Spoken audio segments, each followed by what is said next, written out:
friends, to Devil's Night. I am your host. You can call me the Creeper of Channel X. Tonight's tale explores the true meaning of the night before Halloween. Many think it's a night to play pranks on your neighbors. Is it? Perhaps, but there is more. Please enjoy tonight's presentation, titled Devil's Night.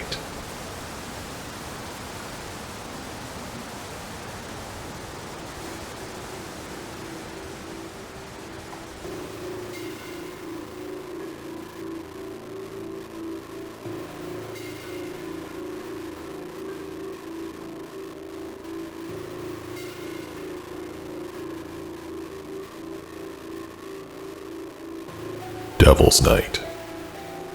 The night before Halloween. All Hallows Eve, Eve. Some call it Mischief Night, but those who do miss the point entirely. They even tried to change the name to Angel's Night in Detroit. They hosted entire teams of volunteers to try to prevent the hundreds of building and home fires that would be set. The volunteers would patrol neighborhoods beginning at dusk, with the goal of creating a presence that would stop the monsters from lighting the fires to begin with. And if they lit one anyway, the Angel's Night volunteers would have immediate contact with authorities to send the closest fire department to extinguish the problem. Sure, it worked for a while, but that only allowed the public consciousness to regain focus on the true meaning of Devil's Night. It's not about fires. The fires are simply a distraction, a redirection. Some say it's the one night every year that you can do literally anything you want, and it would be accepted by your community as part of the price of living there. You give for 364 days, and you take whatever you want for one. In my town, it's not uncommon to see armed residents on the rooftops of their homes and businesses, brandishing shotguns from the time it gets dark until the rooster crows in the morning, signaling that it is once again safe to go about your daily routines. But that never stopped us. We knew where and where not to go. My usual group and I went out after 11 p.m. to begin the night's festivities. Brent was 16 and just got his license, so he was driving us that night. In the trunk, we had bags full of toilet paper, eggs, paintball guns, and a few other goodies. We all met up at Brent's place, where we pushed his dad's Delta 88 down the street until we were at a safe distance, at which point Brent jumped in the driver's seat and started it up. We all piled in and headed off. "You really think it's safe to take your dad's car without asking?" asked Brent. "I do whatever I want. He doesn't have to know," Brent replied. We had a list of appointments we had to keep throughout the night. First up was Mr. Johnson from Johnson's Corner Store. This guy was always a jerk to us. Whenever we'd enter the store, he'd start bitching. If I took more than 15 seconds between entering and taking what I want to the register to pay, he'd start up again. "You sure you have money? What are you trying to find? Are you stealing from me?" If any one of us looked at a magazine, he'd yell, "You gonna read it or you gonna buy it? Put it down or pay for it." We parked down the block from his house to avoid detection, and took just what we needed on foot. We covered his tree in toilet paper, then each launched an egg at his windows as we took off running. Just when we had reached the car, We heard Johnson coming out of his front door and scream something at us. I don't remember what it was, but I'm sure it was something like, "You gonna pay for those eggs?" We did. We did pay for those eggs, and we bought them from someone else's store, just to add insult to injury. We were gone before he had any chance of figuring out who it was, and it was too dark to see faces that far away anyway. After that, we completed hits on 3 more run-of-the-mill jerks, all well deserving of it. There was Betty, the town busybody, who was always trying to get everybody in trouble for everything. She once claimed to my parents that my friends and I had thrown rocks at her windows. It wasn't true. I had never even been near her house, let alone thrown anything at it. I didn't even know where she lived at the time. I got grounded for a month for it because my dad believed her without evidence and didn't believe me. Since I had to pay for a crime that I did not commit, I figured it only fair that we actually commit that crime now to make it even. Next up was Mr. Shalen, who was always trying to get teen girls to come hang out with him at his house. He would regularly try to become friends with them by giving them music or movies that he knew they liked. He even tried it with Joey's sister. Joey took the honors of the first egg at this guy's house. We also did a nice drive-by egging of Travis Becker's house. Travis was a 17-year-old who bullied all of us and anybody else who was smaller than him at school. You know the type. Football player, shiny teeth, thinks he's God's gift. We didn't want Travis's parents to be mistaken about why their house was targeted, so we made sure to yell some obscenities with the name Travis attached to the end as we were making our getaway. Pretty great night so far. Here's where things start to get hairy. Next on our hit list was Mr. Farley, a history teacher from our high school. He's the teacher who was always into everybody's business. If you were having a friendly tiff with someone in the hallway, he'd be the one to threaten detention to everyone involved, regardless of who did what. He was also that teacher who would stop and question you if you were in the hallway during class, whether you had a pass in your hand or not. In fact, once when I was using the bathroom during class, I could swear that he came into the bathroom to harass and scare me. I was in a stall when I heard the door open, and I heard his familiar stomp walk coming in. I heard him using the urinal, but instead of hearing him walk out the door afterward, I heard nothing. I didn't even hear him wash his hands. Like he was just standing there, waiting for me to come out of the stall so he could demand to see my pass, or otherwise question what I was doing there. I even think I heard him sniffing and getting close to the stall door. After that sound stopped, I hurriedly got myself together, opened the door, and expected to run past him. But he wasn't there. Somehow, he left without me hearing it. Farley lived down a dirt road in the area of town where you'd expect to see a lot of fields, maybe even a few farmers. We parked down the road. It was pretty scary, to be honest, because there were no streetlights out here in this countrified area of town. We were basically walking through complete darkness in the middle of the night, where anything could happen and nobody could see it. The only lights were dim porch lights on some of the sparsely placed houses in the distance. After we walked for maybe 10 seconds, I turned to look back at the car, but it was so dark that I couldn't see it anymore. We had a special package for Farley. This wasn't a completely original plan, but we thought it would be funny to see him fall for it. Later in the night, while Steve cleaned up the gifts that his dog left in the backyard, he prepared a brown paper sack full of this magnificent treat, reserved for Mr. Farley. Steve set the bag on the porch, took out a lighter, and set it ablaze. The rest of us launched an entire carton of eggs at the house, one by one, and then started running back toward the car.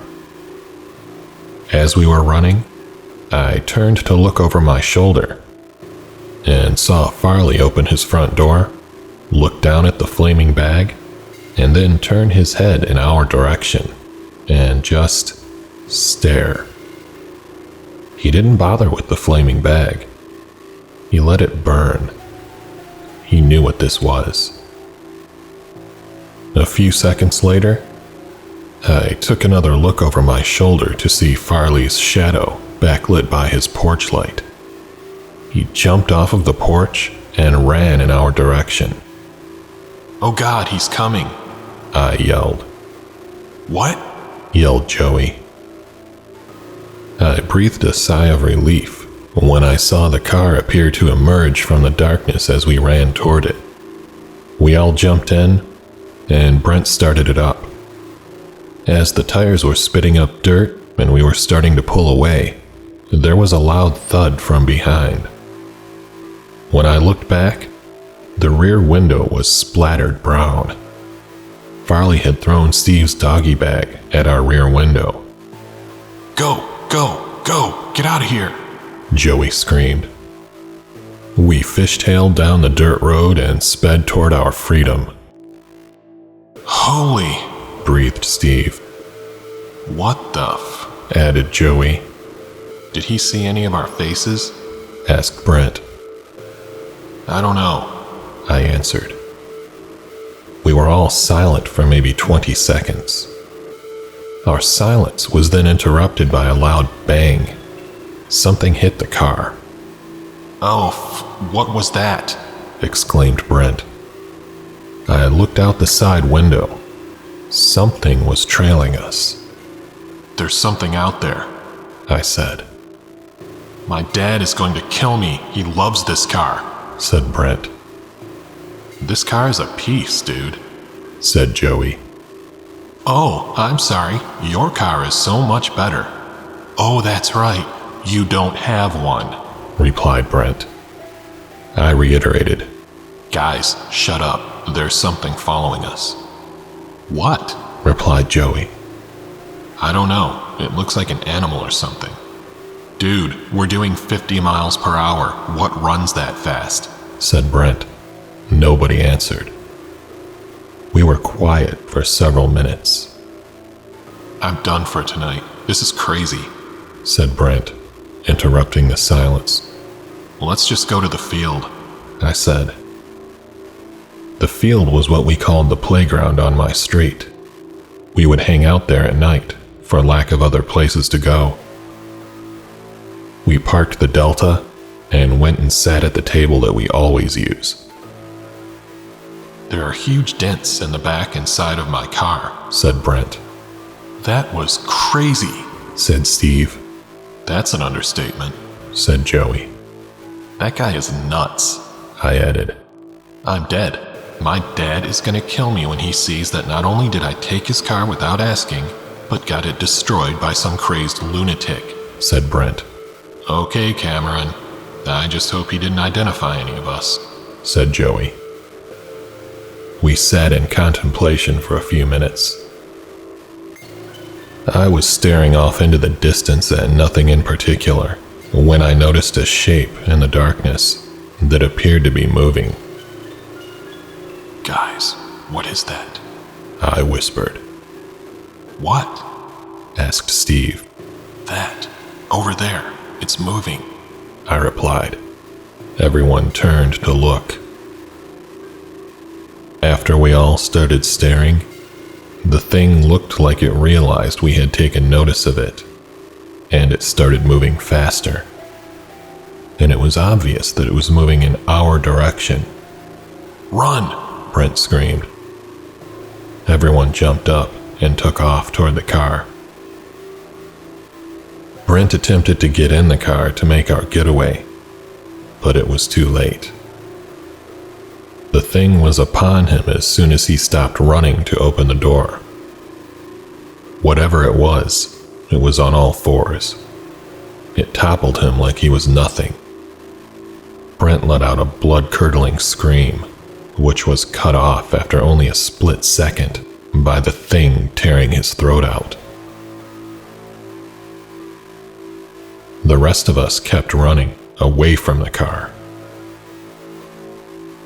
The three of us took cover in a backyard of one of the nearby houses.